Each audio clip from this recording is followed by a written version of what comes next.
دوای مانگی ڕەمەزان قورئان هەجر مەکەن، واز لە قورئان مەهێنن.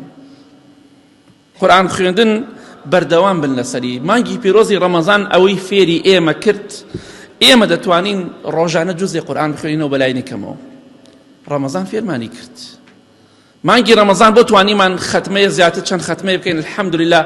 ئێستا بۆ ناتوانین بیکەین؟ هەمان لاشەمان هەیە، هەمان زمان و چاومان هەیە، لە دەستمان نەداوە الحەمدولله. بەڵام بۆچی ڕەمەزان توانیمان ئێستا ناتوانین؟ هۆکارەکەی ئیمانەکەمانە. ئیمانەکەمان لاوازە، ئیمانەکەمان بڕ ناکە 12 مانگە عیبادەتی خوا بکە. ئیمانەکەمان ئەوەندە بەهێز نییە 12 مانگ قورئانی پیرۆز بخوێنێتەوە. ڕەمەزان فێرمانی کرد دەتوانین، بەڵام کاتێک کە ئێستا ناتوانین ئەوە ئیمان زەعیفەکەمانە، با بە خۆماندا بچینەوە. چونکە قورئان خوێندن جوزئێک یا زیاتر بخوێنین ڕۆژانە شتێک نییە لە توانای ئێمەدا نەبێت، لە توانای ئێمەدا هەیە، بەڵام گرنگ ئەوەی ئێمە بتوانین بیخوێنین، دڵمان لای بێت.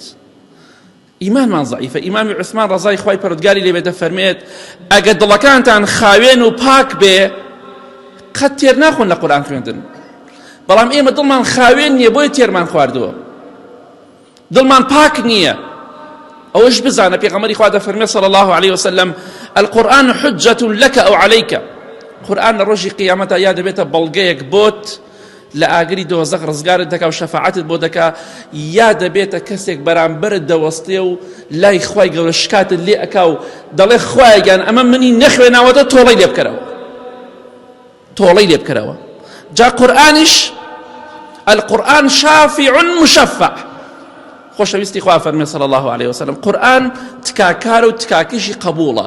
والله داوای بەهەشتت بۆ بکە خوای گەورە پێی دەبەخشێ، بەو کەسە داوای دۆزەخیش کا بۆ کەسێک کە هەجری کرد و نەخوێناوەتەوە پەنا بخوا خوای گەورە قسەی ڕەت ناکات. کەواتە ئاگاداری خۆت بە. قورئان دەتوانین بخوێنینەوە، پێویستە بە خۆماندا بچینەوە قورئانەکەتان دامەخەن لە ماڵەوە، گوێ لە قورئان بگرن. ئەوەشی نازانێ خۆ دەتوانی گوێ لێ بگرێ. ڕێگای خوا بەر مەدەن. مردن کات و ساتی بۆ نییە کە هادێت پرست پێ ناکرێ، مۆڵەتت پێ نادرێ، کاتێک دەزانی دەکەویتە خوارەوە، لە زەوی دەدەی ئەگەر بە پێوە بی. ئەو ژیانی دنیاە. قورئان لەبیر مەکەن بۆی لە ڕۆژی قیامەتە بەرەنگارتان نەبێتەوە.